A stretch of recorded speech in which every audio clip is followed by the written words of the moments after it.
So we've got a handful of participants in here now. Let's just get going because I want to make sure we can have a little bit of Q&A at the end. We'll do all that through the Zoom chats. Also, any link that you see or tool that you see in here, don't worry if I slide by it a little bit too quickly. We've got a number of slides that pull from any number of the 8 different sessions that I'll be teaching over the course of 4 weeks. Those courses start on July 18th. But pulled a little bit from each of them into here so that you can get a little bit of flavor of what the entire course will be like.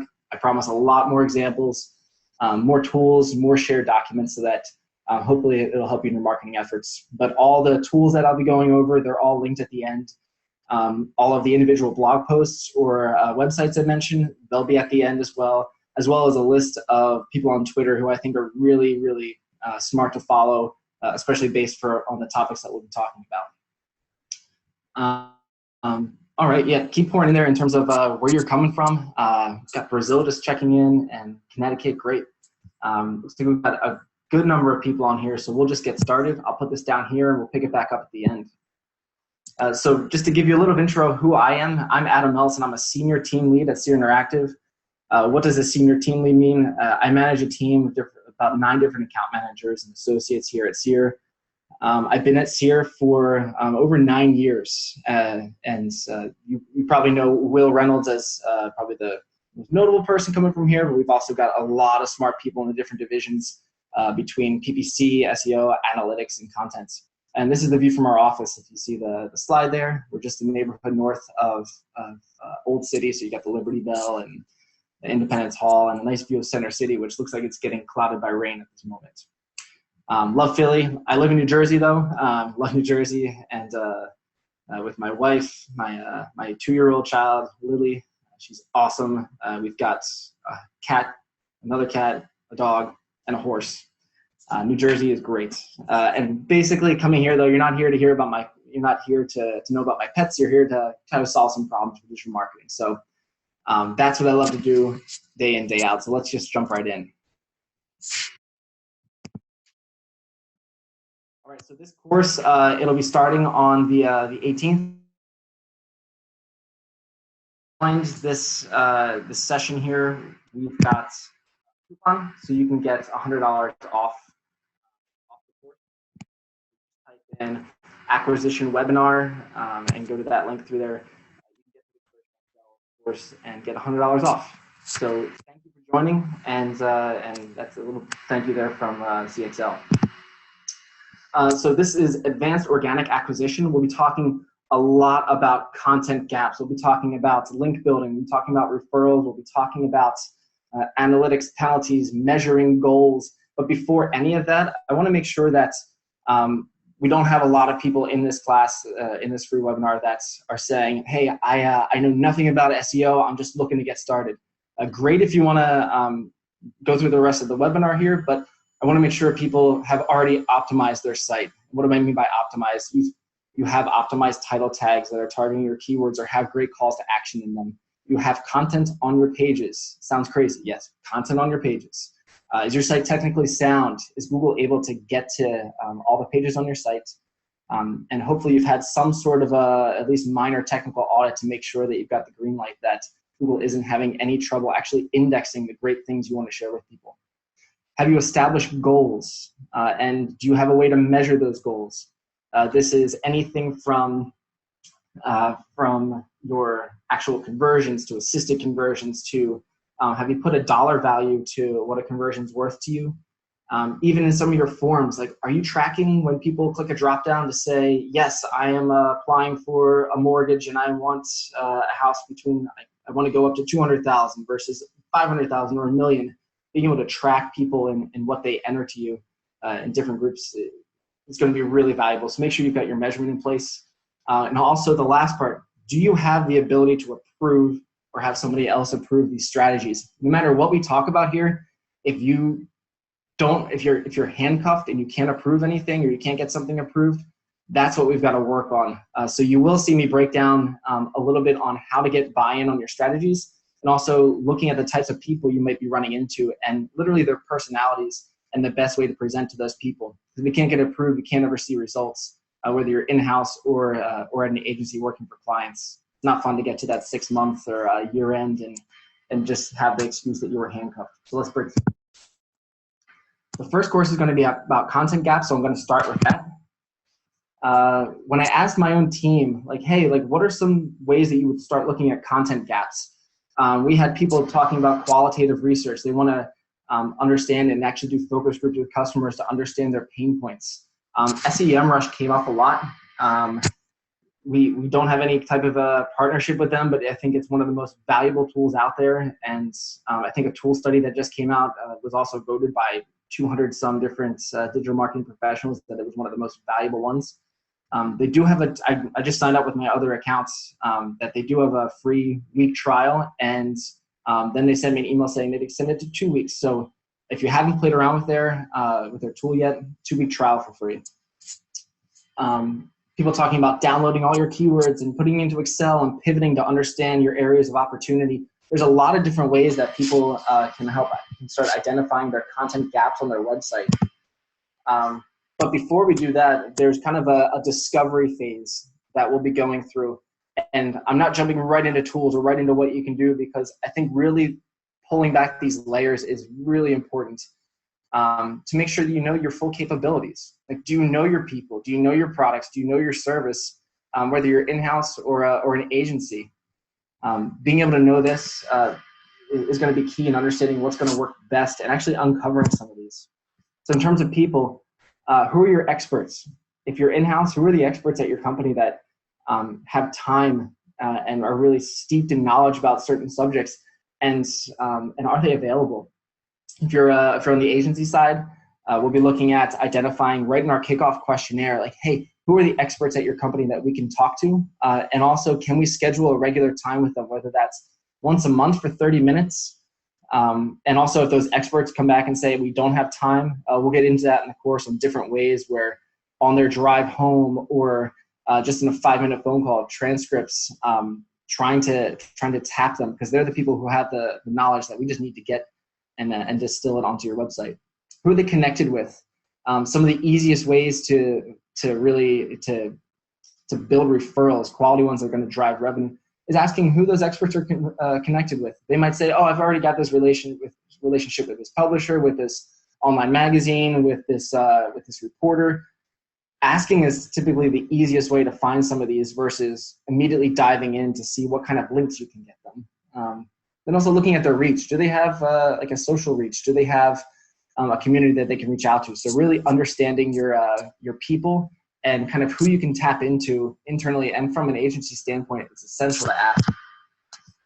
Products, what are all the specs? That sounds like a no-brainer. What are all the specs? But what we've done with some of our clients, one of them is an engineering client, and they do imaging lenses and all sorts of very small technical pieces that some of them go into really large processes and manufacturing lines. But what are the specs? Comparing to what you're looking at, what your competitors have in there, and then also understanding, talking to some of these people is important to know what's their list, what's the 40 things they need. And we got down to some of these. We're like, I need to know the temperature range of your product. And we didn't have some of that, but that was important to at least one of the people.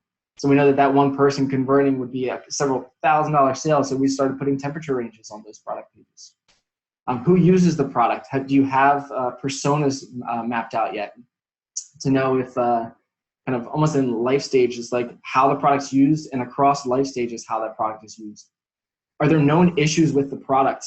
By known issues, what are your weaknesses? We want to be able to be upfront with those. Very similar in a presentation, if you had a down month for a client, you want to make sure that you're raising that up.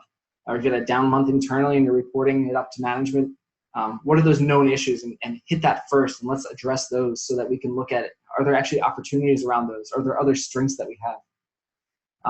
How do their competitors promote their product? It sounds simple, but sometimes looking at PPC and their calls to action and looking historically at some of their meta descriptions to see what they've changed for their calls to action can be really give you an eye into some of their strategy there. So how do competitors promote their own products? And then why are you the company that should rank? I'm sure you've worked with people, or you come across people that say, we need to rank for this word. And let's just say it's it's contact lenses, it's sales training, and you come back and you say, well, why are you the company that should rank for that? And they might say, well, we've got the cheapest prices. And it's like, well, who cares? Like, what do you do? Who are your advocates? What are the things that you're providing that's valuable? What are the tools? What are the ways that you're helping people solve their problems? And that really gets down to the heart of it. And when people have answers, or they say, I don't know, but I want you to help figure that out, or what do you think we should be doing? That's the type of people we want to be really working with and pitching these ideas to. Service, a lot of that's going to be essential in knowing some of the pitfalls for your products. What do those 1 to 3 star reviews say, and what do customer service calls say? As an agency, we've gotten downloads of just dozens and dozens of some of our clients' customer service calls to really identify pain points, and identifying, is there a gap if we can organize even sometimes hundreds of these calls into buckets to know, how does this map back to the website? Can we save their customer service line time? Because oftentimes it's outsourced, so we're not just getting more traffic to the site that we can retarget and try to convert that traffic. We can then also save their customer service line, their call center money, which is saving money and earning money at the same time. Is awesome. So an example of this, like, well, what happens, like, I don't really need to do that. What happens if I can just skip all of that? And that was me. We'll just take this several years ago. And the term satellite internet gaming. We worked with a client that did this. They provided satellite internet. And I was like, man, satellite internet gaming, it's got a ton of search volume. It's got not a lot of competition. I was like, man, I don't know why people aren't really trying to target this. Maybe they don't do SEO. And then I started getting rankings. We're like, hey, we rank for this. Like, we rank #1 for this. This is awesome. And sessions, check. Like, getting a ton of traffic into the site. But then user experience, if I actually took the time for this client, and this was one of my first head slap lines, that it's one of those ways you get burned. Never forget, where you look at your user experience and people say, you know what, satellite internet for gaming, it actually isn't a great experience. You're the person, if you're playing something like Battlefield Earth, where you are kind of frozen, you just get killed. So satellite internet for gaming isn't great, or at least especially back then, it really wasn't great. Positive reviews. If we had let this go on, people would have joined their service for satellite internet gaming and started leaving negative reviews saying that they weren't a great service. Which, if you're playing Candy Crush, great. If you're playing some sort of casual gaming, great, but that's not what people are searching for. And the last part, the page content, it wasn't true to what it offered. So we eventually changed that content up to say, if you're actually looking for satellite internet for gaming, this isn't a great service for you unless you're looking for, mystery case files or some sort of a casual game that isn't extremely action related. So change the content to actually reflect what it would be good for. So some of the tools we're going to be talking about, SEMrush, Ahrefs, Answer the Public. This one's going to seem odd, search.carrot2.org. I am also going to be taking some questions at the end, so I'll probably have time. I'm going to try to cut this right at around 11:50 to 11:55 my time. So hopefully we'll be able to get some other questions at the end of this. If you sign up for the course, there will also be a Facebook group for it that you can ask questions at any time, and I will get back to you, or I'll tap somebody at Seer to get back to you within 24 hours so that we make sure we can answer everything. But let's keep plowing through here. Search.carrot2.org and DontBuried.com. But for the sake of this, I don't want to just tell you a bunch of tools that are going to cost you a lot of money. Some of you might use SEMrush and Ahrefs already. But let's just look at some of these ones for right now. All 3 of these are free, and all of them can provide some valuable insights on how to find some of those content gaps. Let's keep looking here. So if we're looking at the first one, this is the search.carrot2.org. You're actually able to go through and enter a keyword. I picked lemon trees. I was just in the market for lemon trees, so use that. You're able to see topics grouped together, and you're able to cluster different ways, different research models here. And it pulls from Google, Bing, Ask, Yahoo, and Wikipedia. To what degree and what results, you can't just sort and say, I only want Google, but here's kind of the end result you get from it. where you can get folders, circles, or foam tree, which foam tree I think is really nice when you're looking at showing some of the larger topics that people are looking for. Citrus fruits, citrus trees. People want to look at lemon trees from seeds. So if you sell lemon trees, people want to know about if they can plant it from a seed, if they can grow it in a pot, what type of containers. So you start understanding that people are looking for the vehicle that they can grow these in, maybe what types of containers are best, a guide to growing them indoors. Rootstock, when you start looking into that, it's can you actually splice lemon trees and grow them with other types of plants. Lime trees, when people are looking for comparisons here. So it gives you a lot of information. And then also photos and YouTube. People are looking for photos and actual instructions. So if you just have a page of straight up content, you can see that pulled from all these different sources, people are searching for photos and videos on how to grow lemon trees or what it looks like, what's the process. They want to be handheld. There are also items in here if you're selling lemon trees and you're doing PPC. There may be some items in here that you can use for negative matching. 90s UK pop band, the Lemon Trees. I had no idea. Chickens, there's a song, Bud, Lemon Trees. So there might be some other areas in here that you can start negative matching your PPC campaigns to save a little money there through these tools. Answer the public. If you haven't been there, you get there and it's this bearded guy picking his teeth. But when you actually enter into that box there, if you start putting in some of your keywords and select by country, you can drill down US, UK. It gives you something like this. And Lemon Trees, it gives you kind of that hub and spoke model of research where you can look at different areas. You can also, it gives you lists just above this part that look like this. Lemon Trees with. I love putting in with and doing that do not hit enter approach where Lemon Trees with, do Lemon Trees space.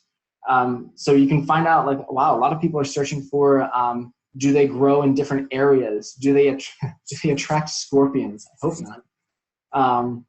Lemon trees with black spots on flowers with no fruit. So with scales, with curled leaves. So it looks like people are actually looking for different symptoms and ailments that their lemon tree might have. So you could be a resource for that. So let's keep looking through here. Another one that I put in there, moving tips. I think this is a little bit of a better model that people might be able to relate to versus my continuing with lemon trees.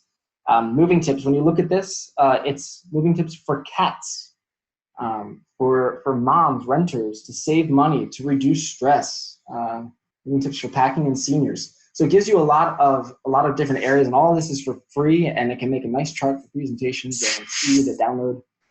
But the thing when you look at this, yeah, we can start saying, yeah, let's go after families. Let's look at moving tips for single moms to reduce stress.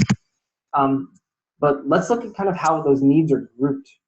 They're grouped by location. People have moving needs by, hey, I'm moving to New York. By situation, I have cats. Constraints, I need to save money. They're searching by life stage, seniors, college students, and also feelings. Moving tips to reduce stress.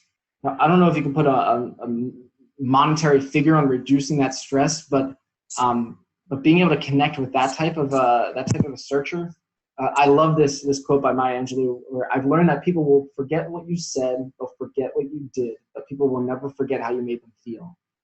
And being able to help provide solutions to people that have those feeling problems is a great way to really connect with those customers.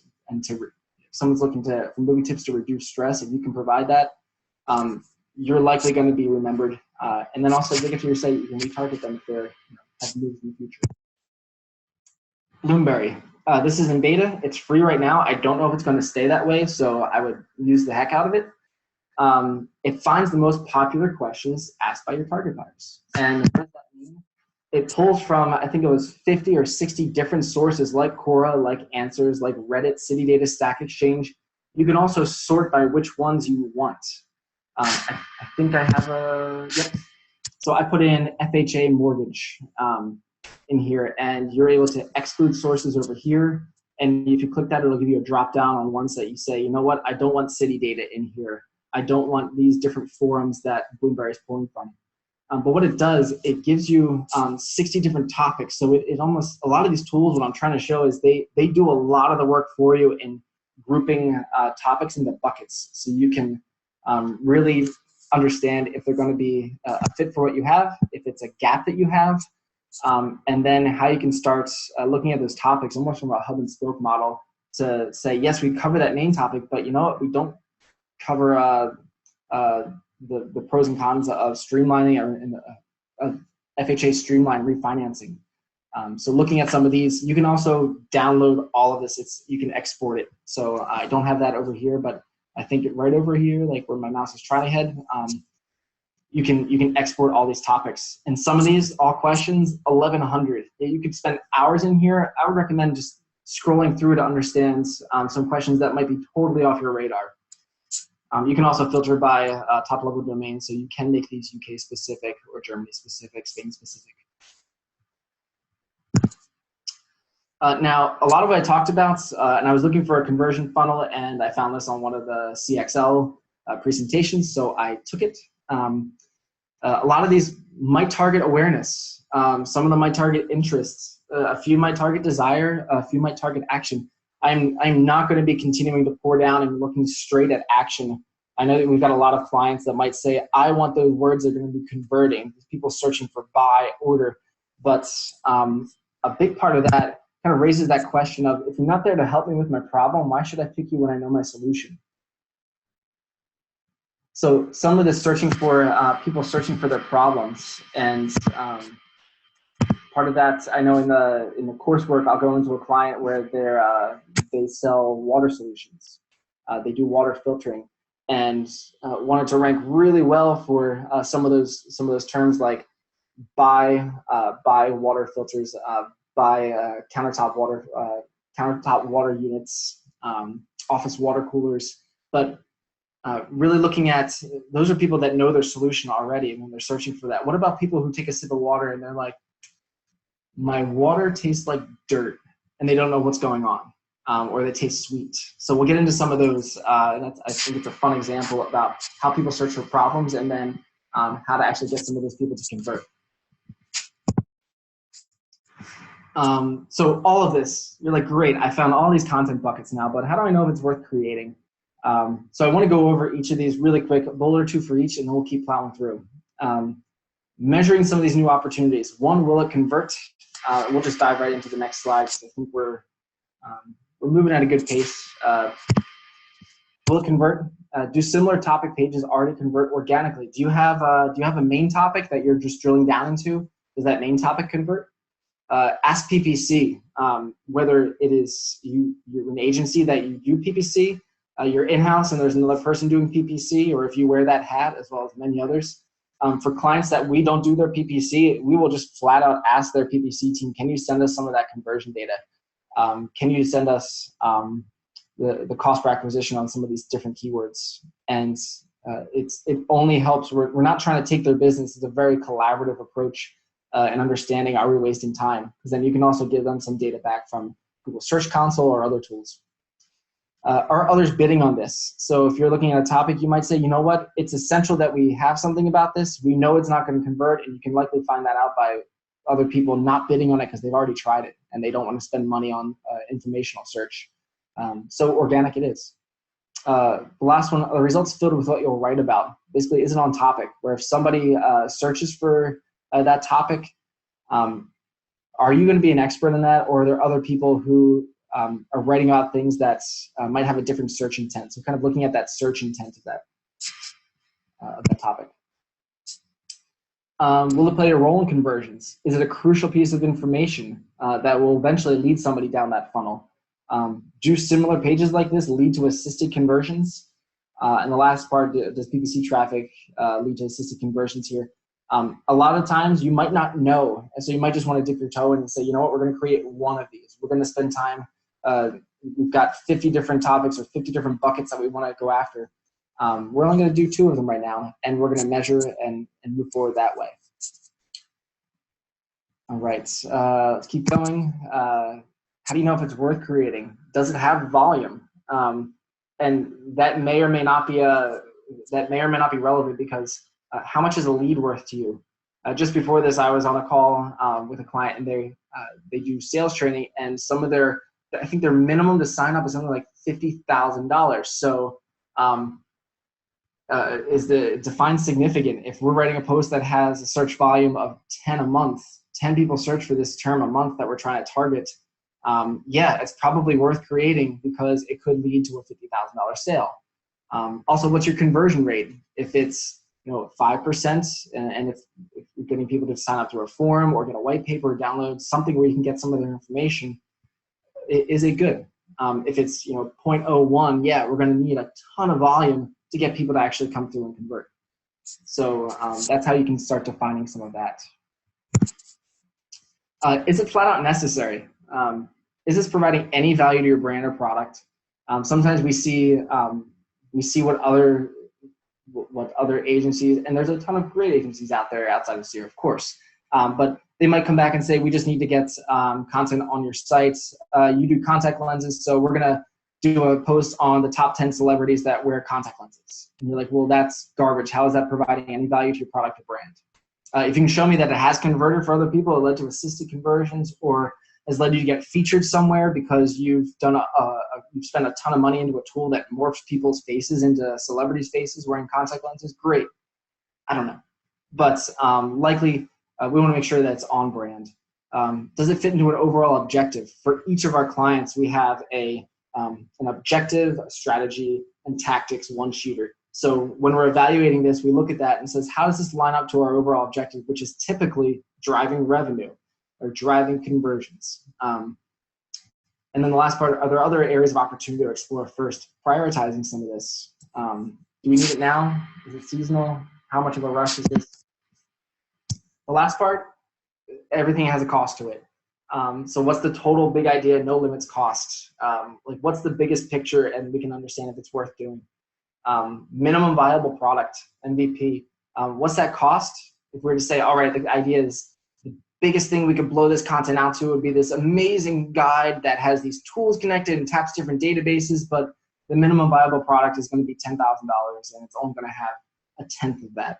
Is it still worth doing? And are you able to define the ROI of it?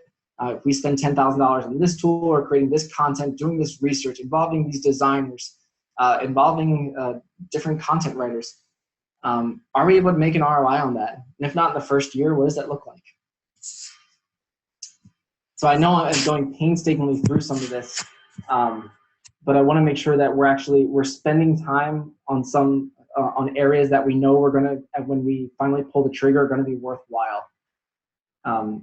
How competitive is that landscape? You might say, well, I see some authoritative results in there. Well, are they on topic? Well, I'll go through a result in a minute where it's really off topic, and you can find some of these areas of opportunity. SEMrush has a free tool to look at some of the competitiveness of different search results. It's semrush.com/info/KDT. I think that's keyword difficulty tool. So you can put in, looks like,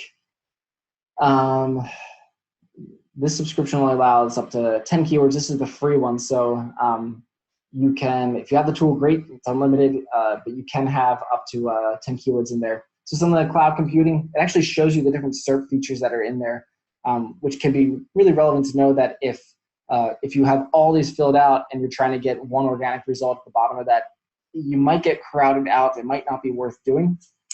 But it's going to sound old school, but I would look at the search results and see where you could be. So also disappointment. Yeah, you probably wanted to hear all the things that you should be doing and pulling the trigger on, but more often I found that we've gotten down a rabbit hole sometimes with clients trying to create something, and we've been so deep into it that by the time it's created, it is not successful. So in terms of advanced organic acquisition, a huge part of that is killing things or not doing them as early as possible. So when I'm looking at competitive results, like I talked about a minute ago, for untaxed income and a number of other terms, there is the FAFSA. If you're in the US, it's how you get financial aid. FAFSA.gov, or it's .edu.fafsa.gov. And when you click on that, you're like, hey, I'm looking for untaxed income of parents, and I have no idea why they're asking this as part of the FAFSA. And why would people want to target these types of terms? It's because they probably offer student loans. They probably are a student loan lead gen site. So if we look at this, I look for untaxed income and I come to this page. This page doesn't answer my question at all. It leads me to a page full of other links and pages. I just need an answer. And also, it's just a bunch of links on a .gov site. This is not helpful at all. So instead, how about we have some human results? Where who's this guy? This guy's name is John. John does this for a living. John wrote the page about why the FAFSA form is asking this information, breaking it down like, hey, why are they asking for untaxed income? Untaxed income from the parents. How should you be filling out this section? Like, what are the things that should be included in that? What are the things that shouldn't? Also, additional considerations. By the way, when you're filling out this section, you might forget to include this. And he's able to add his expert opinion. John is a financial advisor, or a student financial aid advisor for a college here, and this is what he does day in, day out. So we want a face.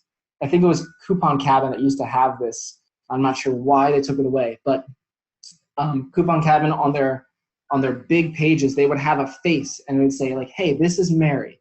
Mary is a Home Depot coupon expert. She's an enthusiast. She scours the internet and scours Home Depot for coupons. And you had a face to this coupon search, which is something that was different than a lot of the other ones like the retailing ops or the Groupons, because you felt connected, like someone was actually out there working for you.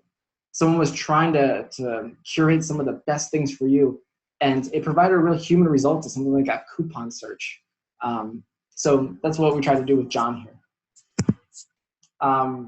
We're going to jump right into some of the technical impact on organic acquisition. Technical comes, I think, it's the 7th class in the series, which will be it'll be the 4th week as we're getting into it.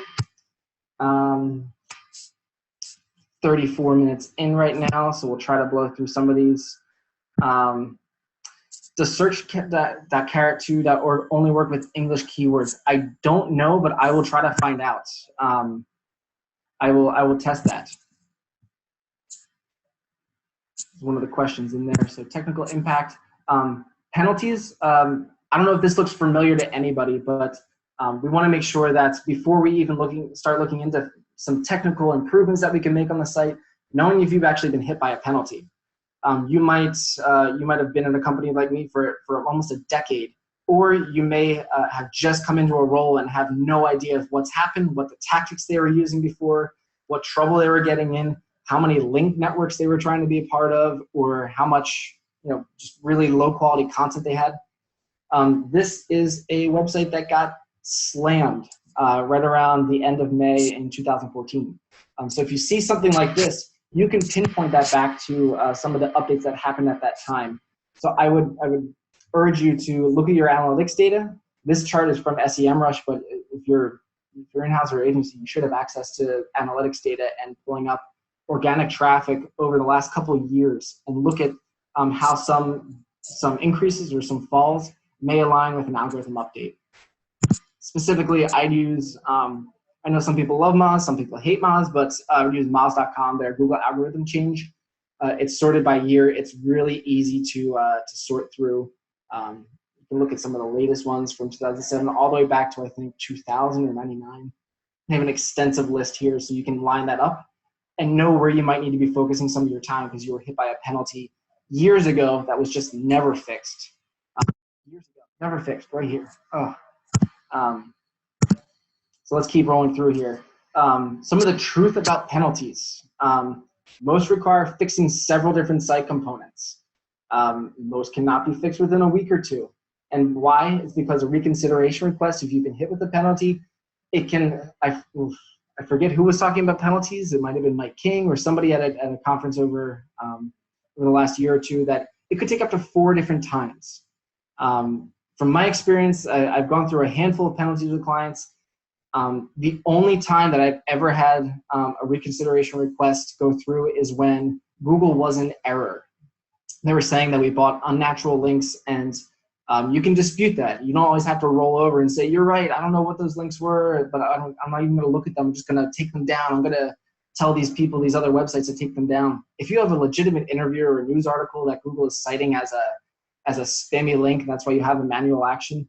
Say that you fixed all the other ones, but you will not be fixing these ones, and show an email chain about how you went back and forth about having an interview, getting this set up, and how you never asked or paid for that.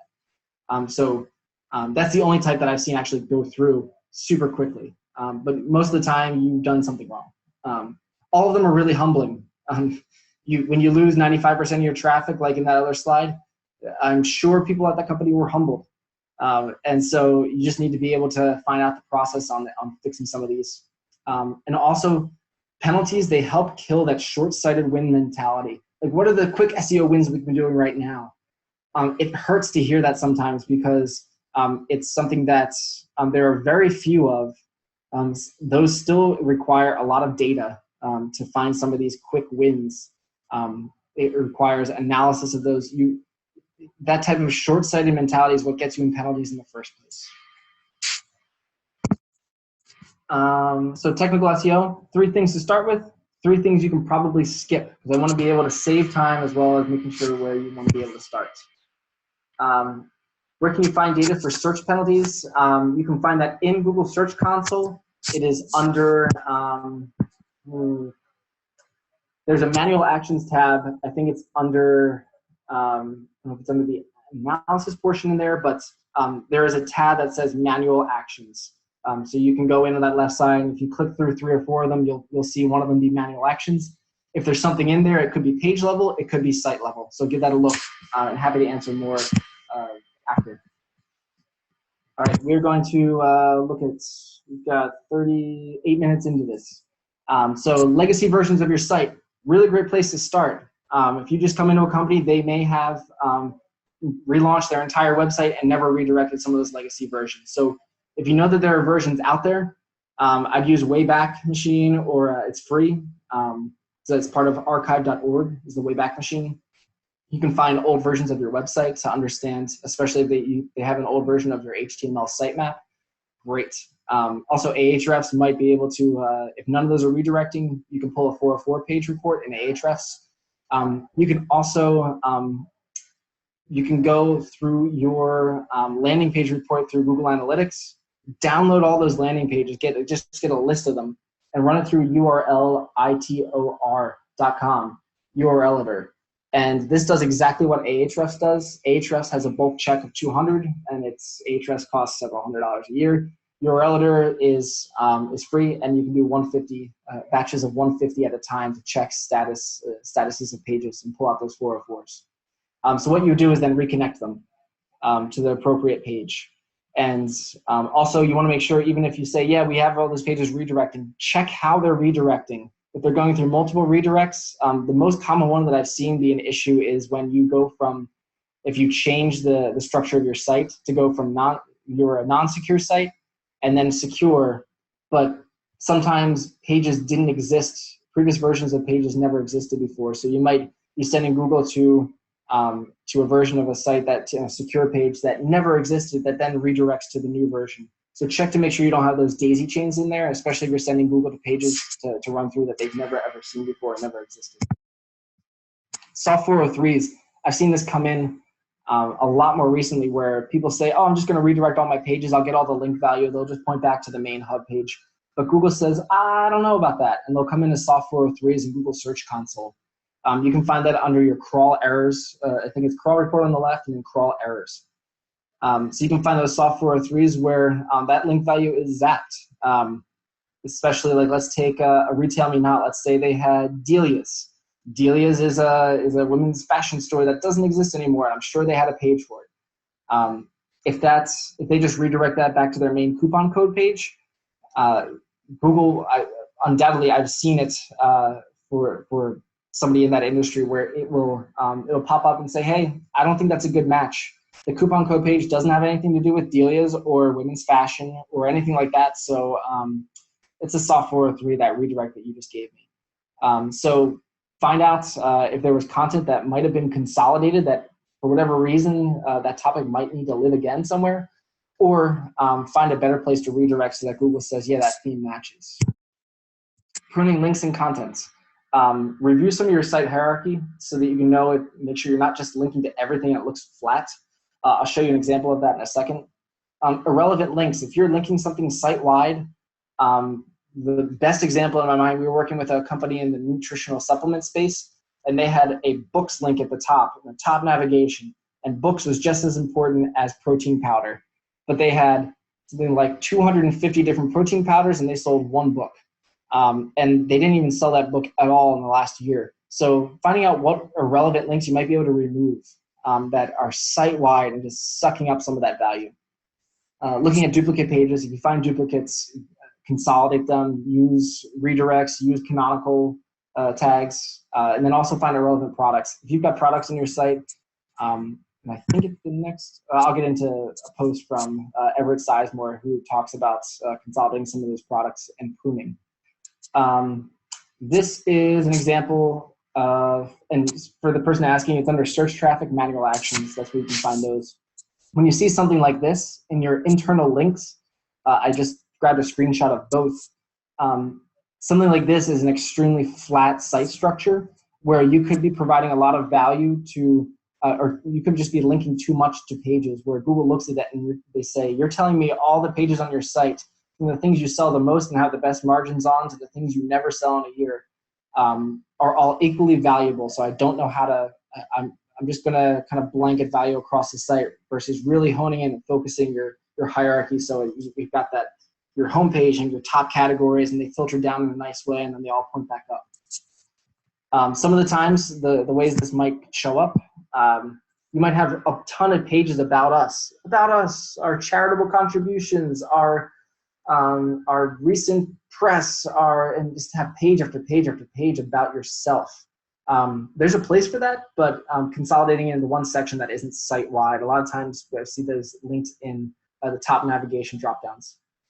Resources listing individual events in dropdowns. I've seen that cause some of this. Categories that just don't matter, like the book example, or FAQs, individual FAQ questions in a dropdown, not necessary.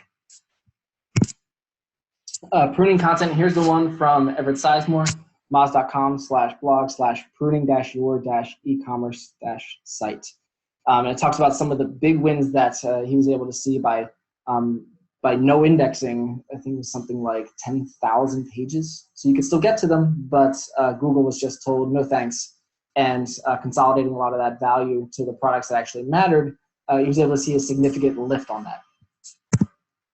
That link is at the end of this presentation too, so don't worry. So do these last. Acquired sites, if you've bought different sites in the past, or let's say you're a big financial institution and have all these consolidated sites that banks you may have bought out, spend very little time on those. I've seen Google not value those types of redirects, even when you do it painstakingly to the right. Free tool to use this is webstatsdomain.org. It gives you a list of a lot of things in here, but also gives you redirects that are going to your site. So you just type in, literally, it's, I would do seerinteractive.com.webstatsdomain.org if I wanted Seers, but put in your site there and it's free to use. Blog pagination, if you go to page 2 and you've got a canonical that points back to /blog, or you don't have rel next, I've not seen this be an issue in a while.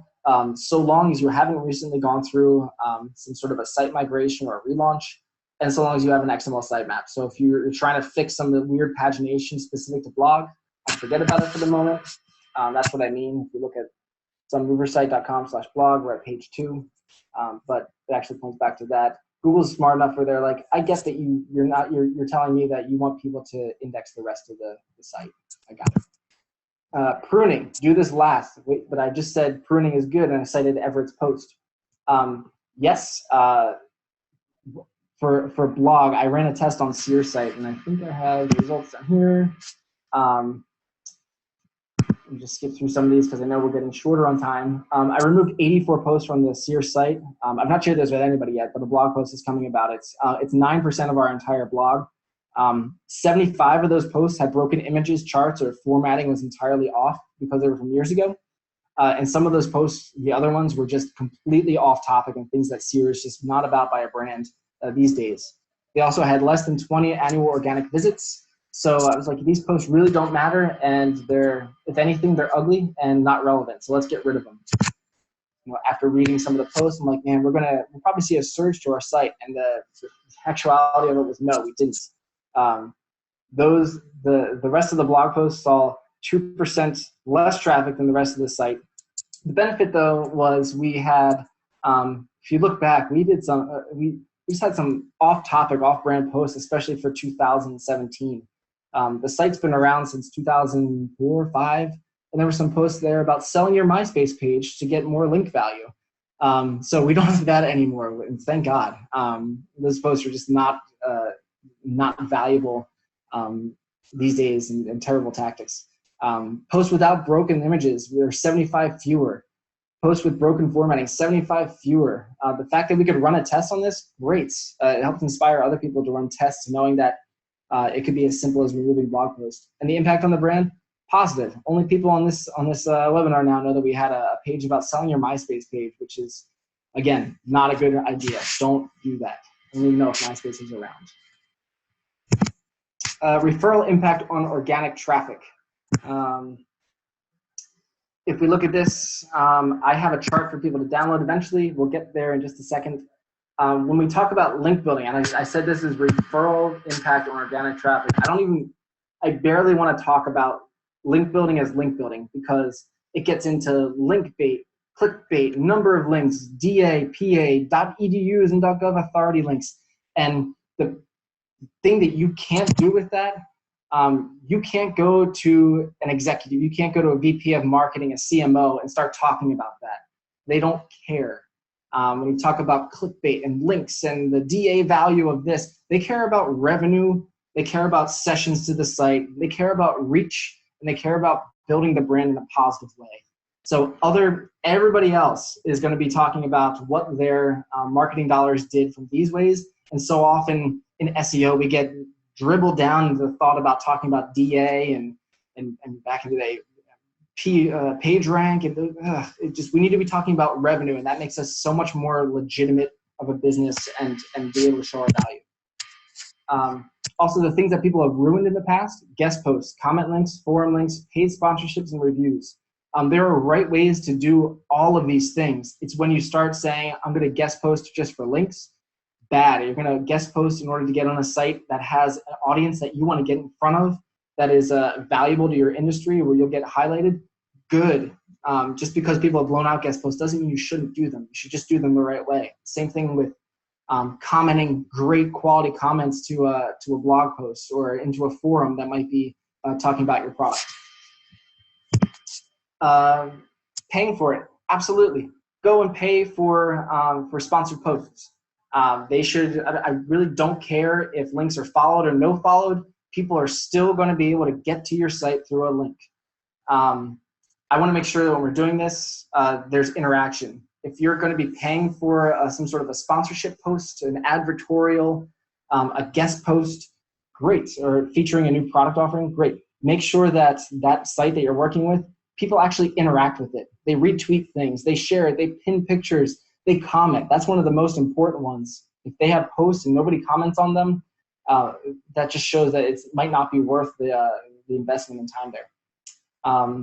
Is there a social component to your brand review? Some way where you can say, in order to get something or do a giveaway, like go to our site and come back and write this thing. Get people through these, when you're paying for it, to actually go to your site and come back with some sort of information to qualify them. Using follower wonk, you can understand which customers have an overlap. So let's say I wanted to post on Ruffle blog and I would save it as bridal. I can look at to see what audience I don't have that Ruffle blog has. So you're able to find that. Follower wonk, there's more, but I know we're running short. I'm gonna jump through this. Yep, when we keep talking about these items, we're talking about link building. I want to make sure that when we're doing that, we want to build something that solves an industry issue. It saves time, helps get non-customers to a decision factor. It gets them to understand what that gap is. Whatever we create, we want to make sure it's designed well. Outside of these posts now, if we're looking at doing an asset or even a piece of content, long-form content, we want to find out-of-date resources, see what they have, and blow it out of the water. We'll go into some of these as part of the course. Assets are, I think, the second or third course as the series goes on. The killing excuse that I don't have time, I want to kill those excuses. Or I can't give away product. I don't care. I'm an agency. I will buy product and give it away to people. Well, we don't offer coupons. That's fine. We've created pages that say we don't offer coupons. We offer great customer service and great prices and expert opinions on them, or expert reviews of them. All these I don't. I'm sick of it. We're going to kill off that excuse of all of these as part of that course. Make sure you feel empowered to do that. Build something valuable so that your outreach is a favor. We want to, when we're creating something, get feedback from the end users before you actually spend any time after the initial concept. Get feedback from people who would be your end users during the creation to say, here's what we have so far. Do you see this as valuable? And then getting feedback after it. We want to make sure that we're on point all the way through, because oftentimes we'll start going through this and kill off an idea because it's not resonating. Or people start saying, yeah, well, I might share it, but you'd have to pay me to share it. Like, well, I don't want that. If we're building something really great, it should almost be a favor to somebody to let them know about it. They should want to show that to their users because they know it's valuable. So those promoters, get feedback before them, before you launch it. Get somebody else in your company that hasn't been part of the process to come in and say, can you give us a quick review of what you think of this and present it? Make sure it still resonates. So often we go down this rabbit hole of just you're entrenched in the idea, and then when you get to the end of it, you realize that you never saw some of these giant warning flags that you should have killed it. The last part, having a reverse timeline on hitting your deadlines. So that is starting saying, here's day one, it's today, and here's the finish date. We're launching this asset. And the finish date, great, it's December 1st. And before that, what needs to go on before that? And you start listing out every single piece of the process that goes on before that, and who is involved in that process. You say, yep, we need a dev site audit to make sure the tool works well, if its pages work well. Okay, who's involved in the dev site audit? Mary, John, and Jamie. Okay, where are they in here? Because I don't see any of their contact information. Let's get them on board now. And you keep going through so that nobody as you're creating this can come in out of left field and derail it. I'm sure people have had that happen where you've got this idea almost at the finish line and someone comes in and kills it or gives their feedback last minute. We want a timeline and we want to know all the people at the table. Referral analysis. So I talked about value building, revenue building out of your link building. And if you go to bit.ly/ref analysis, I've got a sheet here. If we escape out of here, it should be right in here. So when you click on that, again, it's bit.ly/ref analysis. And you're able to make a copy of that sheet where I already put the formula in there where you're going to be downloading all of your referrals from GA, and you're able to go in and dump those in. So you want referrals, you want sessions, and if you have conversions and revenue, great. So make a copy of that sheet here. And you can put in, basically post in from 2015 or 2016, or you can do different time ranges, whatever you think is going to be a good fit for you, and dump that in so that when we look at 2016, let's go way up here, you're then able to see your loss analysis. So you're able to then see, all right, scroll over here. We're able to see the change in revenue was $55,000 less. Well, what changed? Why did it change? Like, how can we get that back? Was this a sponsorship that we stopped doing? Was it an affiliate relationship? Was it worth cutting? Were we losing money on it? This is something we do for almost every client. If we have this, if we've got this type of date range, to know how many sessions they lost, what the revenue loss was. So make a copy of this and start plugging in your own data so that you can start identifying things from previous years. And I would go back like 2012 if you have it, and compare it to 13, compare 12 to 15 to 16, and know what you've lost over a year, so you can really know that you're really carrying all of your revenue and your links. As much as I said links in terms of revenue, yeah, links also have value, but it's hard to say what value and how it impacts. But yeah, you're carrying that value back into 2016 and 17 now.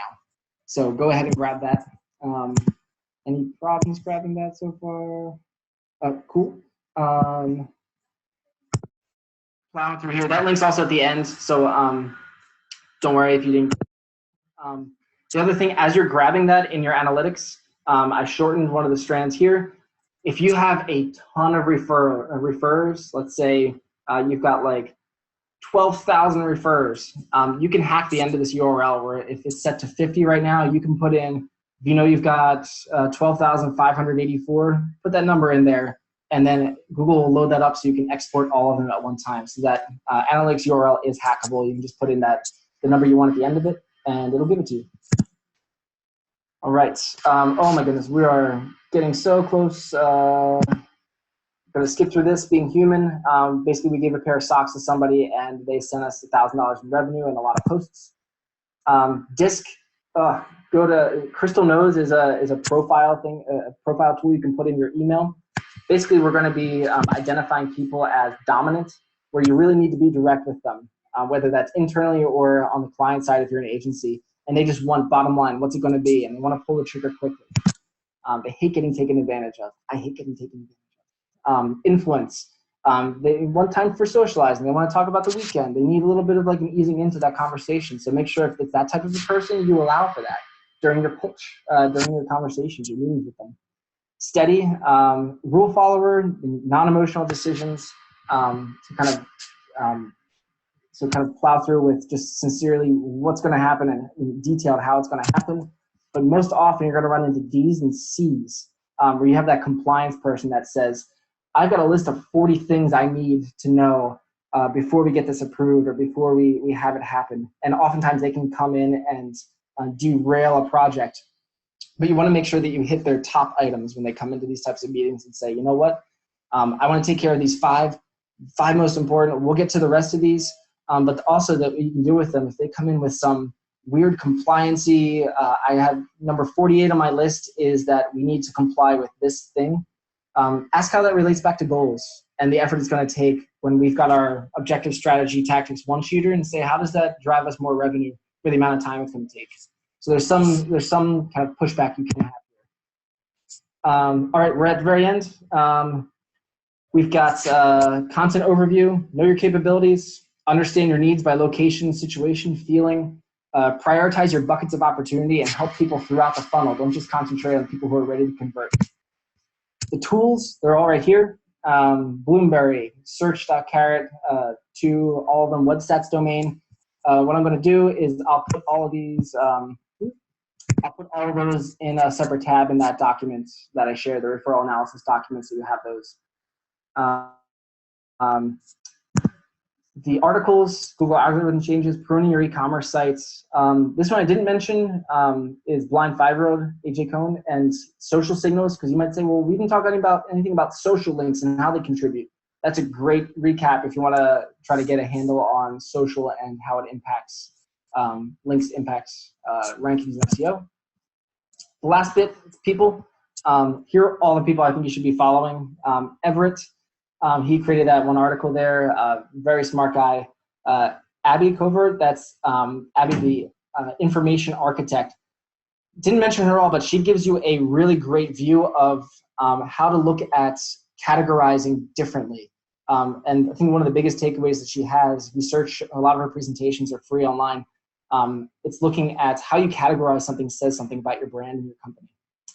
Pete Myers, for anything that's, it's Dr. Pete, anything that's going to be changing in terms of knowledge graph, featured snippets, answer boxes showing up, he keeps a handle on that. Same with Rob Bucci, he owns GetStat, posts a lot of great information that you can kind of take and test. Shaw Menz, for penalties, if you're in one and you just have a blazing question or you are banging your head against the wall, well, tweet at me, tweet at her. Dan Schur, he has a lot of great information, has a podcast on SEO, and also has done one of the CXL courses. Joy Hawkins posted yesterday, she's a local expert about how the local pack now has PPC results in it. Emily Yetzer, she's the new head of SEO over at Coupon Cabin, and she's very smart, posts a lot of great things. And Mac Fogelson, she runs her own agency up in Boston, very smart to follow. That is it. Here's the offer again. It's $100 off. So yeah, Dan Schur does rock. Yeah, you'll see. I went through all of my all the people that I've tweeted at or favorited in Twitter, and all those people showed up. So they have to make it into here. So yeah, that is the presentation. I know we've got about 68 people left on the webinar, which is awesome. If you want to sign up for it, do it. It's 4 quick weeks. I promise I'll have a lot of great examples. I'll try to share as much of my own experience, my own clients' examples, whether they'll let me or it's anonymized. But go ahead and sign up for the webinar. It's $100 off. I think that's 25% off or 20% off the total price of it. And you get to be part of a great Facebook group as well that you can get feedback on. There'll be homework. We'll be checking in. It should be a really great time. So if you have questions right now, shoot them in. We'll take 1 or 2 because I know we're past 12 o'clock or 12:02. Thank you for posting that in there again. The referral analysis, that one, there's so much value you can pull from that. You may run into some, if you have an affiliate team, they may kind of cower if you bring some of these examples that were driving a ton of revenue that no longer are. So just be careful on how you present some of this. Like, hey, the affiliate team's not driving $2 million of revenue anymore. Tread lightly sometimes, but that's one of the more valuable things that is a quick win that you can run to uncover that opportunity and then how to fix it.